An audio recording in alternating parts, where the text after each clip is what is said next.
नमस्कार and welcome to all. आप सभी का स्वागत है देहरादून स्टडी पॉइंट चैनल पे। और इस वीडियो में हमने कल कम्युनिटी टैब में क्वेश्चंस दिए थे, उन क्वेश्चन को यहाँ पे हम डिटेल आंसर के साथ देखने वाले हैं। तो डिस्कस करते हैं पहले क्वेश्चन पे। पहला क्वेश्चन पूछा था हमने, जो कोको आइलैंड है वह किस महासागर में स्थित है। ऑप्शन थे प्रशांत महासागर, हिंद महासागर, अटलांटिक महासागर या उपरोक्त में से कोई नहीं। तो लगभग सभी ने इसका जो आंसर दिया है वो सही दिया है, और इसका जो राइट आंसर है वह है हिंद महासागर। तो आपको जो कोको आइलैंड मिलेगा वह हिंद महासागर में मिलेगा। अब उसकी आप स्थिति देखिए, अंडमान निकोबार समूह के जो थोड़ा ऊपर ही आपको ये कोको आइलैंड मिलेगा, और यह जो वर्तमान में है ये म्यांमार सरकार के अंतर्गत है। लेकिन म्यांमार सरकार द्वारा ये वर्तमान में चीन को सौंपा गया है, और चीन की गतिविधियां यहाँ पे अधिक रहती है।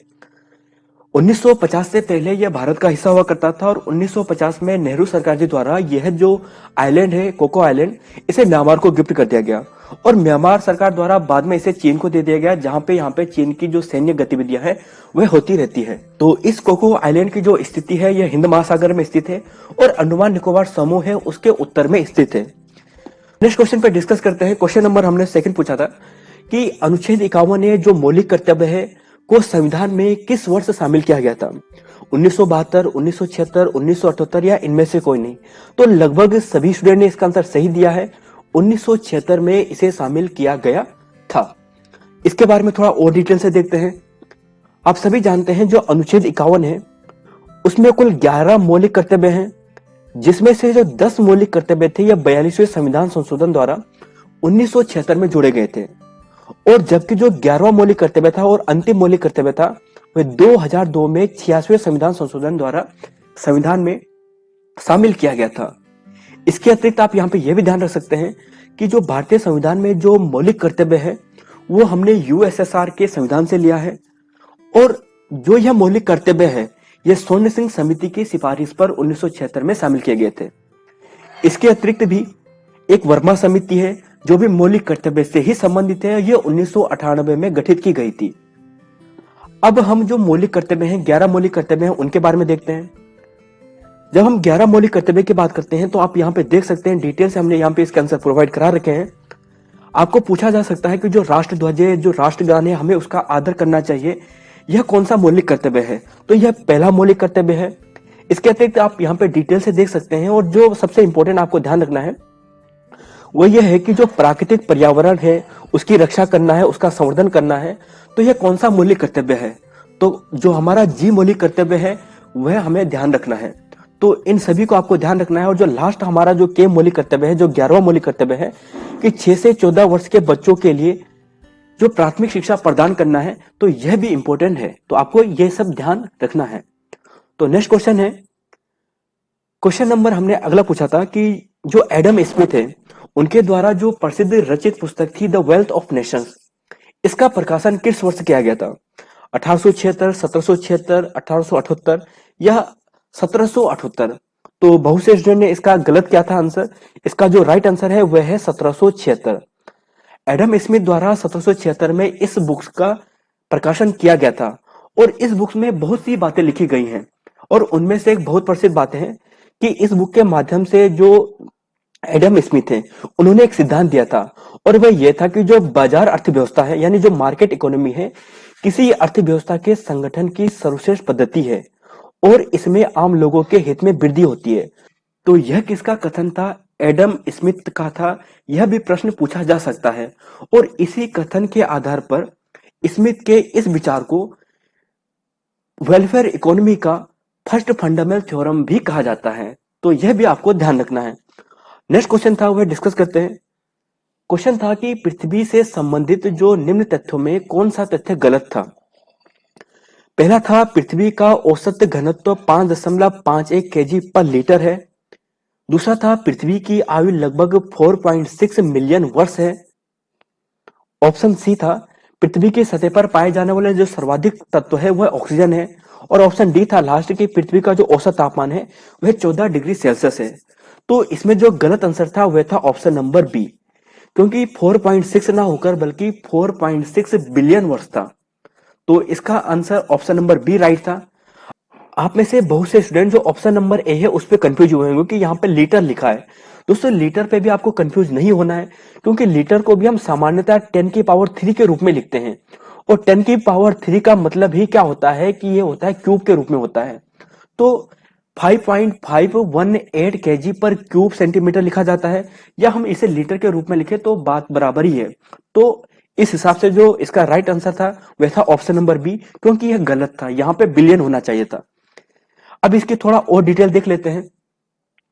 इसमें कुछ और भी बातें हैं वो आपको ध्यान रखनी है। जैसे अगर हम पृथ्वी की आयु की बात करें तो 4.6 बिलियन वर्ष है।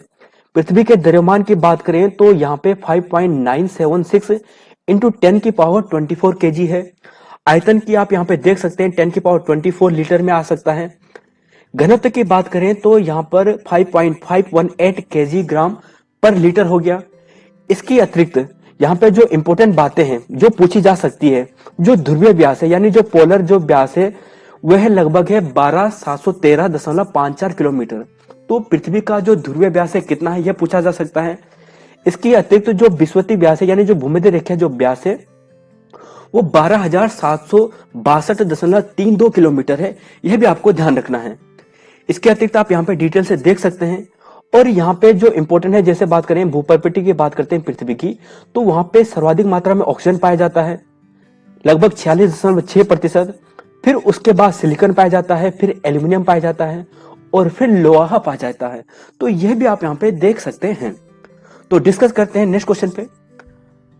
अगला क्वेश्चन हमने पूछा था कि जो मौर्य वंश है, मौर्य वंश से संबंधित निम्न शब्दावली में कौन सा कथन सही नहीं है, तो यानी गलत कथन है। ऑप्शन थे कुप्याध्यक्ष, वन उत्पादों का अध्यक्ष, लक्षणाध्यक्ष, टकसाल का प्रमुख, शुनाध्यक्ष, स्वर्ण व्यापार नियंत्रण अधिकारी और विविधाध्यक्ष चारागाह नियंत्रण। तो इसका जो राइट आंसर था वह था ऑप्शन नंबर सी, यानी जो ये वाला था शुनाध्यक्ष, ये गलत था। दोस्तों इसका डिटेल आंसर अब हम यहाँ पे देखेंगे। दोस्तों मैं आपको यहाँ पे यह भी बता दूं कि जो यह प्रश्न है अभी हाल ही में जो लक्षणाध्यक्ष है इससे संबंधित जो प्रश्न है ये हाल ही में आयोग द्वारा पूछा गया था। तो आयोग की इस प्रकार के प्रश्नों पे नजर है, तो आगामी एग्जामों में यहाँ से और भी प्रश्न पूछ सकते हैं। तो इन सभी प्रश्नों को अब यहाँ से हम डिटेल डिस्कस देखते हैं। अगर हम बात करें मौर्य वंश की बात करते हैं तो आप सभी जानते हैं मौर्य वंश में एक प्रसिद्ध पुस्तक है अर्थशास्त्र, जिसकी रचना कौटिल्य द्वारा की गई थी। और कौटिल्य के अर्थशास्त्र की बात करते हैं तो इसकी जो भाषा है वो मूलतः संस्कृत थी। सर्वप्रथम जो यह पुस्तक थी वो तंजौर के जो ब्राह्मण थे भट्टा स्वामी उन्हें प्राप्त हुई थी। और उन्होंने यह जो पुस्तक थी मैसूर के जो पुस्तकालय के अध्यक्ष थे आर राम शास्त्री, कहीं पर आपको श्याम शास्त्री भी दिखे, उन्हें यह दी थी। और उन्होंने सर्वप्रथम इसका प्रकाशन 1909 में कराया था और फिर 1915 में इसका इंग्लिश ट्रांसलेशन भी हुआ था। तो यह बात आपको यहाँ से ध्यान रखनी है। अब जो यहाँ पे महत्वपूर्ण शब्दावली है इस कौटिल्य के अर्थशास्त्र में वह हम यहाँ पे देखते हैं। आगामी एग्जाम में आपसे यह पूछा जा सकता है। जैसे अगर हम बात करें तो आपसे यहाँ पे यह पूछा जा सकता है कि आकरा अध्यक्ष का मतलब क्या होता है, क्योंकि यहाँ पे आपको लगभग 34 अध्यक्ष मिलते हैं और उन 34 अध्यक्षों के बारे में पूछा जा सकता है। जैसे बात करें आपको पूछा जाएगा कि आकरा अध्यक्ष कौन था, तो जो खान है, धातु कर्म है, यानी जो मेटलर्जी वाला पार्ट है उसका जो अध्यक्ष होता था वह होता था आकरा अध्यक्ष। ऐसी बात करें अक्ष पटलिका की बात करें तो अक्ष पटलिका लेखा नियंत्रक होता था। बाकी तो कुछ नाम से पता चल रहा हो, अश्वाध्यक्ष अश्व का होगा। बंधन गारा अध्यक्ष की बात करें तो कारागार का अध्यक्ष होता था। ऐसी बात करें गणिका अध्यक्ष, गणिका अध्यक्ष की बात करें तो मनोरंजन कर्ताओं का नियंत्रक होता था। इसके अलावा जैसे जो इंपॉर्टेंट है आपको ध्यान रखना है वह 14 जो थोड़ा अलग टाइप का है जो पूछा जा सकता है वह है कुप्याध्यक्ष। कुप्याध्यक्ष होता था जो वन उत्पादों का अध्यक्ष होता था।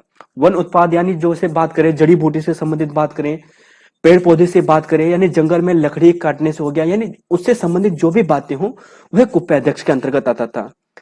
इसके अतिरिक्त और भी है जैसे इंपॉर्टेंट है, जैसे अभी हाल ही में जो कनिक सहायक एग्जाम था वहां पे लक्षणाध्यक्ष पूछा गया था। तो लक्षणाध्यक्ष होता है टकसाल का प्रमुख, यानी जहां पे मुद्रा छपाई होती थी। इसके अलावा लवणा अध्यक्ष, लवण से नाम ही पता चल रहा है नमक का आयुक्त होगा। लोहा अध्यक्ष धातुओं का अध्यक्ष होगा। मना अध्यक्ष जो थोड़ा अलग है, सर्वेक्षक या समय पालक होता था। मध्य अध्यक्ष की बात करते हैं उसे कहते हैं पारपत्र अधिकारी। दोस्तों पारपत्र हिंदी में भी पूछा जाता है और पारपत्र का मतलब होता है जो पासपोर्ट अधिकारी होता था। तो उस समय भी यह सुविधा थी, तो मद्रा अध्यक्ष पारपत्र अधिकारी था।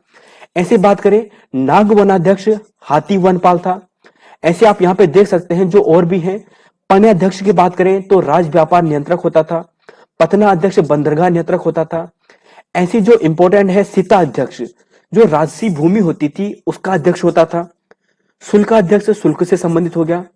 सुना अध्यक्ष की बात करते हैं तो वह पशुओं का रक्षक और बुचड़ खाना का नियंत्रक होता था। इसके अतिरिक्त जो सुरा अध्यक्ष है, सुरा से नाम ही पता चल रहा है कि सुरा यानी जो शराब होगी, तो उसका मदिरा जो मदिरा नियंत्रक अधिकारी होता था वह होता था, यानी आबकारी प्रमुख विभाग वाला होता था।